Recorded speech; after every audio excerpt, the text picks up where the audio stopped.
요한계시록 17장 1절에서 18절. 또 일곱 대접을 가진 일곱 천사 중 하나가 와서 내게 말하여 이르되 이리로 오라. 많은 물 위에 앉은 큰 음녀가 받을 심판을 내게 보이리라. 오늘 말씀은 이제 그 일곱 교회 일곱 인봉 일곱 나팔 일곱 대접 이 이야기가 다 끝나고 일곱 대접 마지막에 일곱 대접이 뭐 재앙이 내리고 그 다음에 이제 처음으로 이야기하는 건데 이게 이제 22장까지 계속해서 이제 그리스도에 대해서 이 그 음료에 대해서 쭉 몇 가지를 얘기함으로써 22절까지 가게 되는데 그거를 이제 성탄절까지 우리가 묵상하게 됩니다. 그런데 오늘 일곱 대접의 일곱 대접을 가진 일곱 천사 중 하나가 와서 일곱 대접 이야기 재앙은 다 끝났는데 그 중에 몇 번째 천사인지는 모르지만 하나가 와서 이제 말씀을 하는 겁니다. 오늘 말씀이 길기 때문에 다른 얘기는 될 수 있으면 안 하려고 하고 그 본문의 말씀만 집중해도 시간이 지금 바쁘기 때문에 본문만 집중해서 보는 것을 원칙으로 해서 오늘 묵상하겠습니다. 그래서 일곱 천사 중에 누군지는 모르지만 한 천사가 와서 말을 하는데 네개라고 하는 말은 이 사도 요한을 보고 말하는 거죠. 지금 환상을 보고 있는데 가까이 와서 그렇게 말합니다. 이리로 오라. 많은 물 위에 앉은 큰 음녀가 받을 심판을 내게 보이리라. 이렇게 얘기합니다.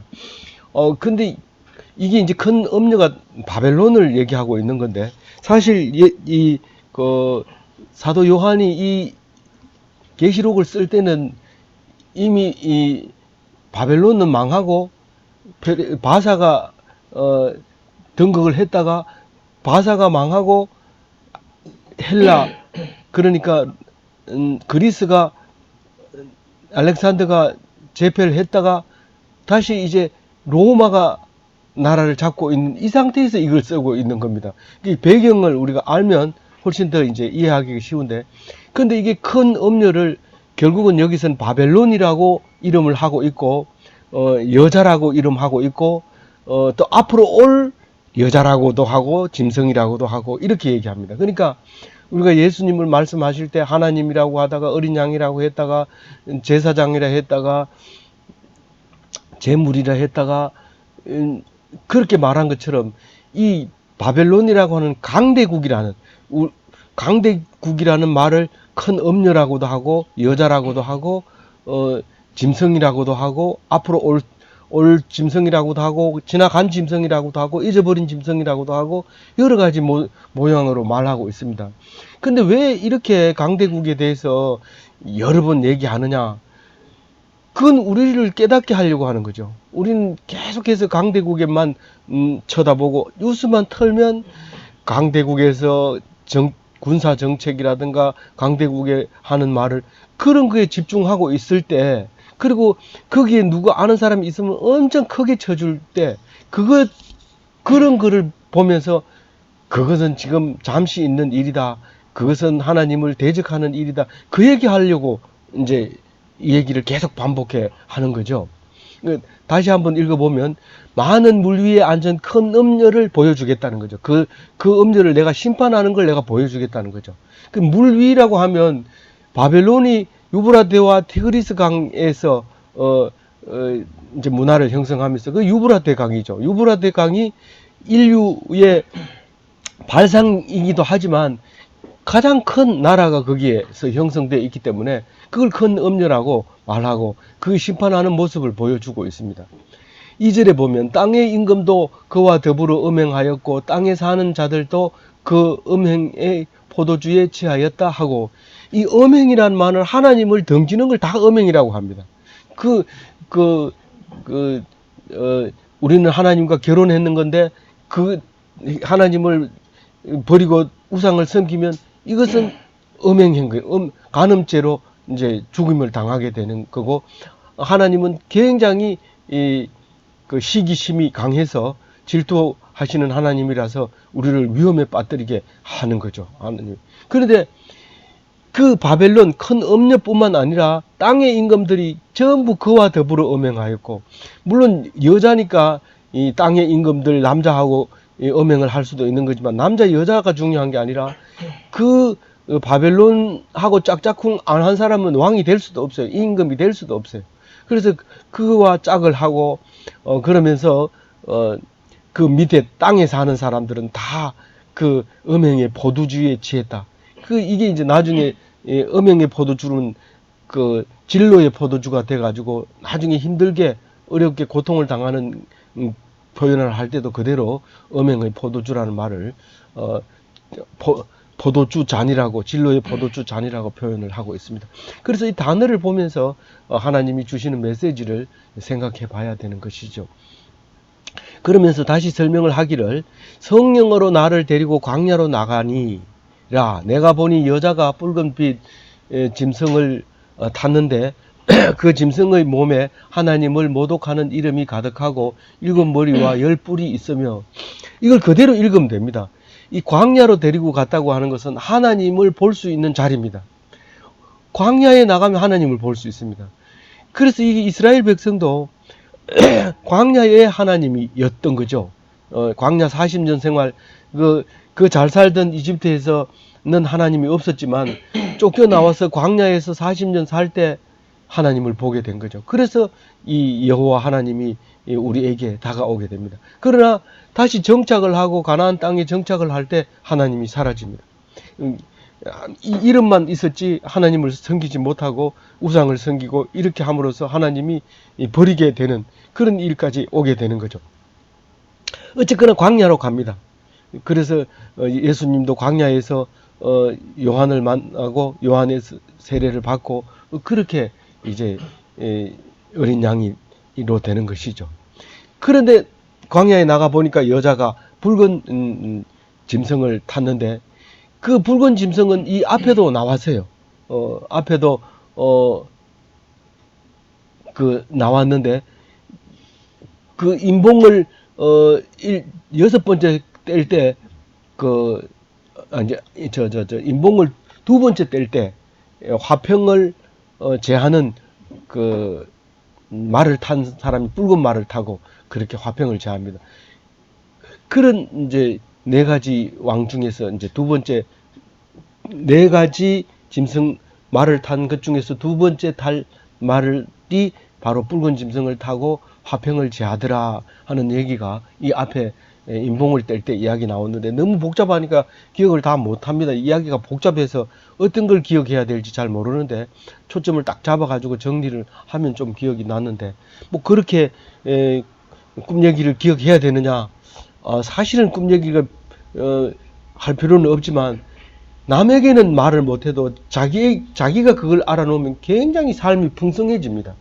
왜냐하면요, 우리가 천국이라는 것을 표현할 때 이 사도 요한만큼 이 풍성한 천국을 보여준 성경이 없습니다. 최종적으로 성경의 제일 마지막이 요한계시록이지만 천국을 가장 풍성하게 표현한 것은 요한계시록입니다. 그래서 이거를 남에게 말하면 가보지 않는 얘기, 환상을 이야기하는 거기 때문에 대화가 안 되고 각각 다르게 생각하기 때문에 서로 나누거나 이렇게 남에게 해주는 건 어렵지만 자기는 얼마든지 이 천국에 대해서 환상을 보고 믿을 수 있는 풍성한 자료가 이 요한계시록에 들어있다는 것을 생각할 수 있게 됩니다. 그래서 그 여자가 엄녀입니다. 엄녀인데 그 붉은 짐승을 탔는데 말을 탄 거라고 생각하면 되고, 그 짐승의 몸에 하나님을 모독하는 이름이 가득했다. 이 말은 하나님을 대적하고 하나님은 전혀 없었고 세상에만 찌들어 있었다, 이렇게 읽어도 되는 거죠.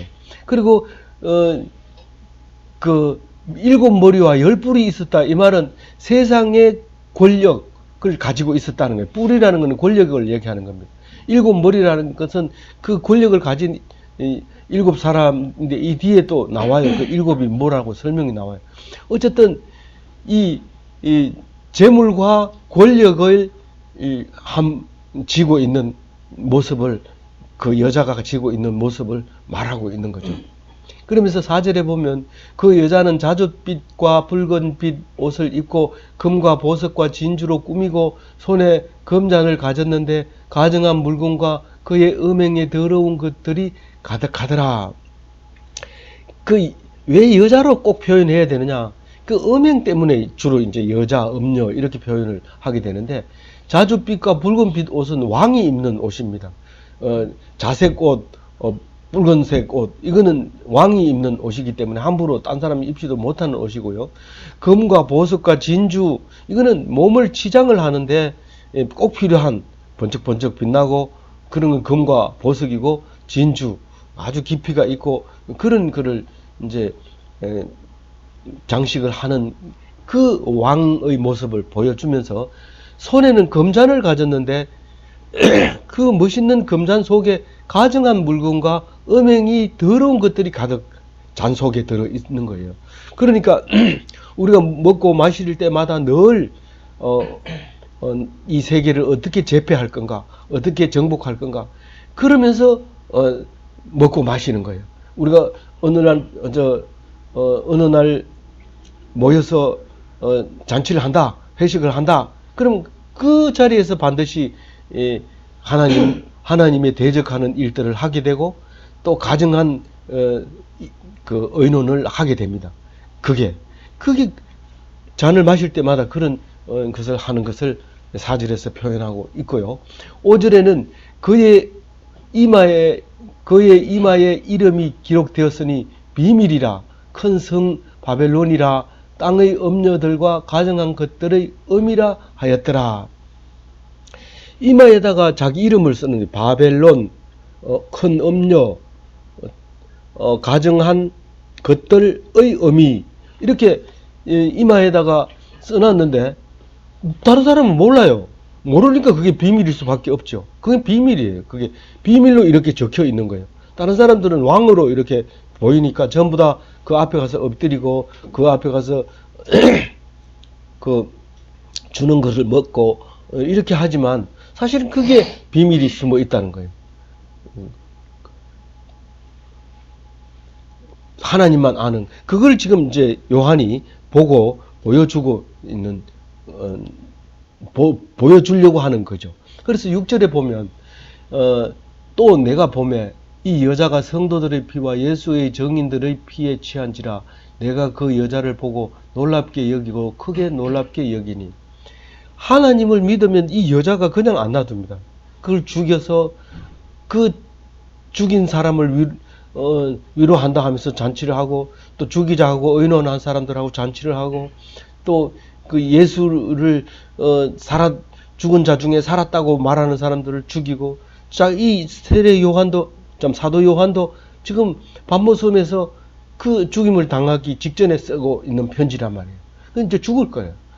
이게 피를 흘리고 죽는 것은 아니지만은 그 피가 죽은 것을, 억울하게 죽은 걸 그 성도의 피라고 표현을 하고 있는 거죠. 그런데 그렇게 예수 믿는 사람을 많이 죽이는 걸 보고 사도 요한이 진짜 이거 어떻게 된 건가? 이 여자가 도대체 뭔가? 이 바벨론이 뭔가? 큰 음녀가 뭔가? 그리고 그 바벨론에 의해서 감옥에 갇혀 있다고 생각한 거죠. 그건 로마를 바벨론으로 본 거예요. 로마가 지금 사도 요한을 가둬놨잖아요. 반모섬에다 가둬놨는데도 본인은 그것을 바벨론으로 표현하는 거예요. 안 그러면 이 책은 우리한테 읽혀지지도 않았어요. 벌써 불에 태우고 없어지지만, 이게 뭐 쓸데없는 환타지를 쓴다 생각하고 그냥 놔둔 것이 우리 손에 와서 성경으로 된 거죠. 그래서 이 놀랍게 여기는 걸 보고 놀랍게 여기지 말라고 7절에 얘기합니다. 이 무슨 천사인지 모릅니다. 천사 이름은 안 나옵니다. 다른 천사인지 무슨 천사인지 모르지만 7절에 천사가 이르되 왜 놀랍게 여기느냐? 내가 여자와 그 탄 7머리와 10뿔을 가진 짐승의 비밀을 내게 이르리라. 지금 이마에 써져 있는 이름이 그게 비밀로 아무나 볼 수 없는 이름인데 그걸 내가 얘기하겠다는 거죠. 그 얘기가 지금 8절에 나오는데, 7머리와 10뿔은 아까 얘기한 대로 돈과 권력의 최고 위치에 있는 것을 일곱 머리와 열 뿔이라고 표현한 거예요. 그래서 네가 본 짐승은 전에 있었다가 지금 없고, 근데 그게 이제 뒤에 지금 있으나 장차 나올 짐승이라고 얘기했는데, 이걸 자세히 읽어보면 무슨 얘기냐면 강대국은 자꾸 살아났다가 또 죽고 또 살아났다가 죽고 살아났다가 죽고 이 얘기를 지금 하고 있는 거예요. 그러니까 전에 있다가 지금 없는 게 뭐냐면 무저갱에서 올라온 멸망으로 올라왔다가 멸망으로 들어갈 자니 땅에 사는 자들로 창세 이후에 이름이 생명책에 기록되지 못한 자들이 이전에 있었다가 지금은 없으니 장차 나올 짐승을 보고 놀랍게 여기리라. 아, 어렵습니다. 어렵는데 이게 딴 얘기 아니고 이 짐승, 그러니까 여자, 바벨론, 이 로마, 사실은 로마라는 말을 안 썼지만 이 요한은 그 로마로 머릿속에 기억하고 있죠. 로마가 지금 로마가 사실 이 요한이 죽고도 엄청 오래 세계를 제패하고 있잖아요. 거의 1000년 가까이 로마 시대가 사라지지 않고 지금도 이름은 로마 여전히 땅덩어리 얼마 안 되지만 아직도 로마가 있는 것처럼 엄청 오랫동안 남아있는 게 로마인데 그걸 놀라게 여기는데 그게 여기 앞에 나온 무저갱은 앞에 얘기가 나왔었어요. 무저갱이라는 건 이 우물인데 밑이 없는 우물이죠. 계속 떨어지는데 사람이 이 높은 데서 땅에 떨어질 때 제일 무서운 게 떨어지는 순간 걷잡을 수 없고 기준이 없고 허공되는 기준을 잡을 수가 없으니까요. 뭐 구르기도 하고 이러는데 뭐 앞인지 뒤인지 모르는 상태에서 떨어지는 게 무저갱인데 우리가 만약에 기준점 땅을 딛고 서 있으니까 중력에 의해서 기준을 잡아서 동서남북을 알고 높낮이를 알지만은 이걸 허공에 띄워놓으면 기준점이 없기 때문에 굉장히 안정되지 못하고 불안하고 겁나고 이런 상태죠. 그런 뭐 동화책에도 나오는 앨리스의 모험인가 그런데 나오지만은 이 무저갱이에서 올라온 황충이 있었어요. 이 앞에 그림에 5번째 나팔을 불 때 황충이 올라와 가지고 5개월 동안 괴롭히는데 살아남은 것은 14만 4천 명 밖에 안 된다. 그래서 결국은 그게 사탄이고 나중에 예수님하고 싸우는 이야기가 앞에 나왔어요. 이 무저갱에서 올라왔다는 것은 돈과 권력은 예수님하고 대적입니다. 싸우는 대적이 되는데 그게 결국은 사탄인데 우리가 좀 더 잡다, 좀 더 자자, 좀 더 눕자 하는 것도 우리에게는 사탄입니다. 그리고 제일 마지막 원수는 죽음입니다. 돈과 권력은 그 중에 얼마밖에 안 됩니다. 사실 원수기는 원수라도 그걸 다 이길 수 있는 건데 그 이름 창세 전부터 적혀 있는 천국에 적혀 있는 생명책의 이름, 그 이름이 없는 자들이라는 거예요. 뭐가? 그 짐승이, 그 여자가, 그 음녀가, 그거예요. 근데 그거는 이제 네가 보고 놀래는 그것은 잠시 있다가 가는 거고 또 다른 게 올 거다라는 얘기를 합니다. 9절에 보면 지혜 있는 뜻이 여기 있으니 그 7머리는 여자가 앉은 7산이요. 아까 비밀이라고 한 거하고 지혜 있는 뜻이라고 하는 것은 요것을 딱 잡아야 돼요. 요걸 잡으면 아 이게 무슨 말을 하려고 하는구나. 그것을 말할 수 있는 거예요. 그래서 음녀가 가진 의미는 무슨 말이냐 하면 오직 성경에서만 가르쳐 주는데 하나님이 하시는 권력을 사용하는 하나님이 하시는 반드시 존재하는 권력. 그러니까 7머리는 하나님이 만들어 놓은 거예요. 근데 그것은 반드시 없어질 권력이에요. 10절에 보면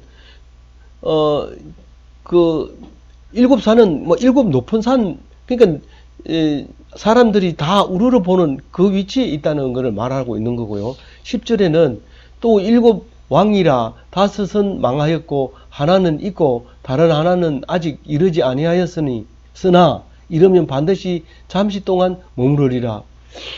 제가 이것을 이제 읽으면서 무슨 말을 사도 요한은 하고 싶었을까? 그렇게 생각해 보면 이 다섯 그 여자는 이미 망했단 말이에요. 그거는 아람이 있었고 아수르가 있었고 바벨론이 있었고 바사가 있었고 헬라가 있었어요. 근데 하나는 아직 있고 하나는 있어요. 그건 로마라고 생각하죠.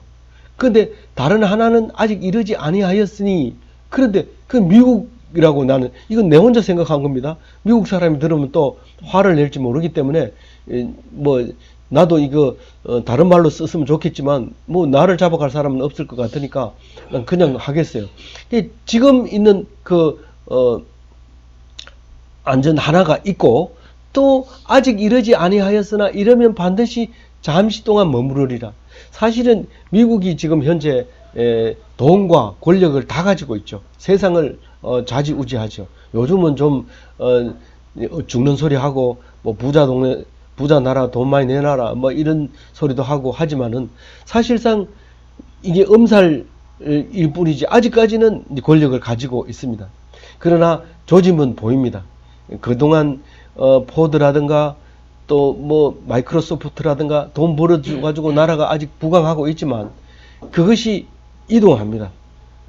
중국에서 놀랍게 만들고 또 이렇게 하는 걸 보면서 약간 불안을 느낄 수밖에 없는 그런 상황인데, 그러나 우리가 점치는 그 점하고는 전혀 다른 방향으로 하나님이 인도하시는데, 분명한 것은 잠시 동안 머무르리라 요 말입니다.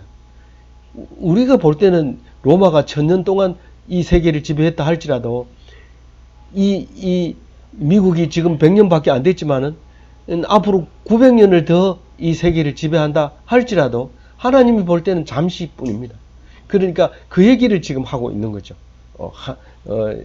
이제 사도 요한에게 11절에 보면 전에 있었다가 지금은 없어진 짐승은 8째 왕이니 7 중에 속한 자라 그가 멸망으로 들어가리라. 그러니까 7 왕 다음에 8번째 왕, 그것은 예를 들다면 만약에 그게 중국이라고 하면 중국도 멸망하게 된다 이런 말을 지금 하고 있습니다. 8이라는 단어는 거의 안 썼는데 지금 오늘 11절에서 8이라는 단어를 쓰게 됩니다.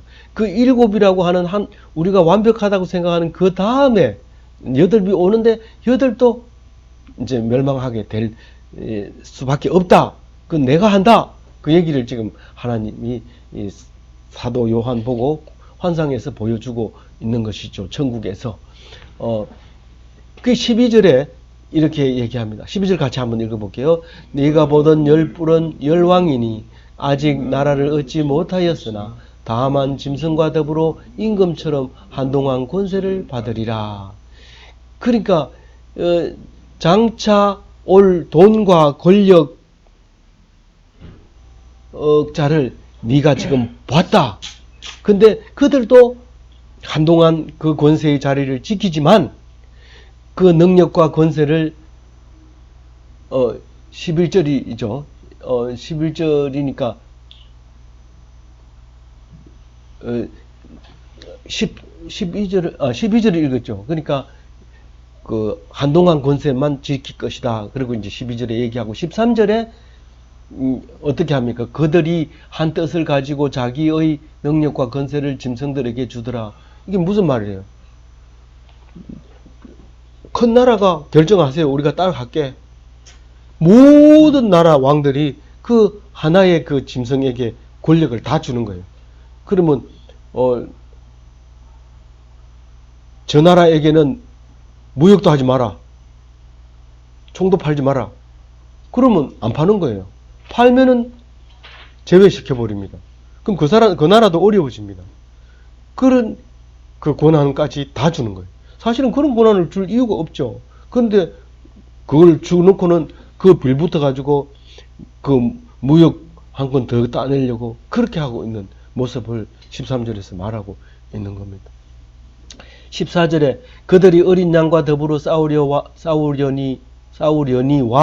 어린 양은 만주의 주시오 만왕의 왕이므로 그들을 이기실 터이요 또 그와 함께 있는 자들 곧 부르심을 받고 택하심을 받은 진실한 자들도 이기리로다. 그러니까 이제 14절에서는 그 짐승과 싸워 이길 어린 양에 대해서 얘기하고 있는데 만주의 주가 어린 양입니다. 만왕의 왕이 어린 양입니다. 그래서 그 어린 양과 함께하는 성도를 얘기하는 거죠. 성도도 그 짐승과 싸워 이길 것입니다. 아니 우리가 어떻게 미국과 싸워 이겨요? 이깁니다. 그것은 그 돈에 굴하지 않고 권력에 굴하지 않으면 그거 이긴 겁니다. 그리고 그 사람들은 다 예정된 자라는 거예요. 예정된 자. 그러니까 그 돈과 권력에 맞서 싸울 수 있는 사람은 예정되어 있다는 거예요. 그러니까 여기서 뭐라고 14절에 뭐라고 표현했냐면 부르심을 받고 택하심을 받은 진실한 자들을 얘기하는 겁니다. 그 사람들은 처음부터 나 이제부터 진실할래. 그 진실하다면 처음부터 있었던 자고 진실할래 이래놓고 진실이 안 되면 그건 처음부터 없었던 자고 그런 거죠. 그럼 우리는 모르죠. 근데 하나님만 알죠. 그게 14절 말씀이고요. 15절 우리 같이 읽어볼게요. 또 천사가 내게 말하되 네가 본 바 음녀가 앉아있는 물은 백성과 무리와 열국과 방언들이라. 이 사도 요한이 이것을 쓸 때 로마 사람들이 이래 읽어보고 아 옛날 바벨론 맞아 그놈들은 망해야 돼 당연해 이렇게 하면서 로마 사람들 그래 이거 많이 써가지고 써도 괜찮겠다 이런데 사실은 이 지혜 있는 사람은 무슨 말을 하고 있는지 알거든요. 그러니까 지금 로마라고 하는 사실을 알고 있지만은 로마는 그거를 로마라는 단어가 없음으로써 이건 통과시킬 수 있는 살아남을 수 있었던 책이었던 거죠. 그래서 네가 지금 본 것은 그 음녀가 앉아 있는 그 강은 바로 백성이고 물이고 열국이고 방언들이다. 유브라데 강이고 유브라데 강에 앉아 있는 바벨론을 말하는 것이 아니라 온 백성과 온 나라를 통치하고 있는 이 로마 이게 음녀다라는 것을 말하고 있는데 지혜 있는 자만 들으라 이걸 말하고 있는 거죠. 그 16절에 내가 본 바 이 열불과 짐승은 음녀를 미워하여 망하게 하고 벌거벗게 하고 그의 살을 먹고 불로 아주 사르리라. 이 말을 이거 삼위일체를 인정 안 하는 사람은 16절을 인정을 못 합니다. 무슨 말이냐면 아버지이기도 하고 아들이기도 하고 성령이기도 하고 성경이기도 하고 이게 하나님이라는 사실을 모르면 16절 말을 이해할 수 없어요. 근데 이 3차원의 사람이 이해할 수 없는 말이죠. 이거는 적어도 6차원 정도는 돼야 이해할 수 있는 말인데 네가 본 바 이 열불은 네가 보는 그 권력과 네가 보는 그 강대국은 그 음녀는 그 짐승은 음녀를 미워한다는 거예요. 짐승은 음녀에 따라다니던 그 사람들 그러니까 제1왕국 우리가 그 제일 큰 왕국이라 하더라도 그 사람들을 미워한다는 거예요. 그러니까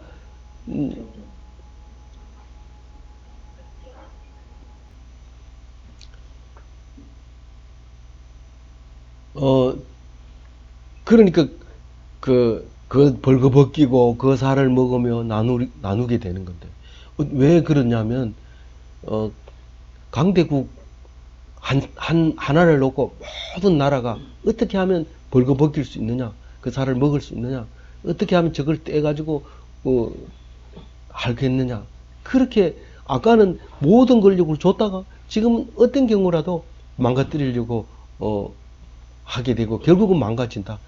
그 로마가 해가 지지 않는 로마가 지금 몇 평 안 되는 로마로 바뀌어버렸잖아요. 그것도 겨우겨우 붙어 있는 거잖아요. 지금 관광객으로 먹고 살고 있잖아요. 그런 이제 나라가 돼버리는 거죠. 그 큰 음녀가. 그 17절 같이 읽어봅니다. 이는 하나님이 자기 뜻대로 할 마음을 그들에게 주사 한 뜻을 이루게 하시고 그들의 나라를 그 짐승에게 주게 하시되 하나님의 말씀이 응하기까지 하심이라. 그러니까 하나님이 그렇게 하는 거예요. 그 사람들을 막 권력을 주게 했다가 막 망가뜨리게 했다가 그래서 하나님이 그 멸망시키려고 야 요거 이제 멸망시켜야 되겠다 이러면 하나의 뜻으로 딱 이루어지게 해가지고 망하게 해보고 요것도 살려가지고 써먹어야 되겠다. 그럼 모든 권력을 또 그 나라에게 탁 주게 하는 그런 것을 하나님이 그 때에 맞춰서 하나님 프로그램에 맞춰서 그대로 진행하고 있다는 그 얘기를 지금 하고 있는 거예요. 그 우리는 몰라서 자꾸 뭐 빌부터 살라 그러고 뭐 그게 최고다 이러고 이제는 그렇게 나가야 살 길이다. 살 길은 뭘 살아요? 기껏 해봐야 몇십 년도 못 삽니다. 몇십 년이 뭐예요? 몇 년 안에 죽을 수도 있어요. 어제 제가 그 저 의성 그 지나가는데 거기에 뭐 블랙 아이스인가 뭐 있어가지고 막 사람들이 막 죽고 막 이랬는데 뭐 그 사람들 몇 년 살라고 막 엄청난 화물을 싣고 가다 다 태워버리고 막 그러잖아요. 죽고 막 우리는 몰라요. 몇십 년 살지도 못해요.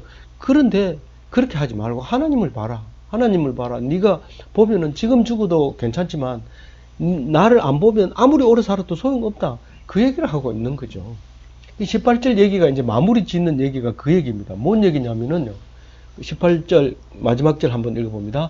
또 네가 본 그 여자는 땅의 왕들을 다스리는 큰 성이라 하더라. 뭐 이건 제가 처음부터 얘기했던 거니까 무슨 말이 이상한 말이 아니지만 그 여자가 큰 성 바벨론을 말하는 거다. 지금은 뭐 광대국을 얘기하는 거다. 돈과 권력을 의지하지 말아라 하는 게 결론입니다. 이게 결론인데 오늘 사도 요한 꿈꾼 것을 재미없다 이렇게 생각하지 말고 사도 요한의 꿈을 환상을 읽으면서 나도 환상을 좀 하면 좋습니다. 내 꿈 얘기를 딴 사람한테 하면 딴 사람이 뭐 듣기 좋아하진 않습니다. 뭐 쓸데없는 꿈 얘기를 왜 그렇게 하나. 현실적으로도 지금 바빠 죽겠는데 그렇게 말하지만 마음껏 천국을 상상하고 하늘나라에서 영화를 누리고 그렇게 이 꿈을 꾸면서 살아가는 것이 하늘 천국 백성으로서 복 있는 사람입니다. 아니, 고향이 어딘지도 모르고 끙끙거리고 사는 게 아니라 고향을 그리면서 그 고향을 마음껏 생각하면서 살아가는 그런 멋진 기독교인이 다 되시기 바랍니다. 아멘.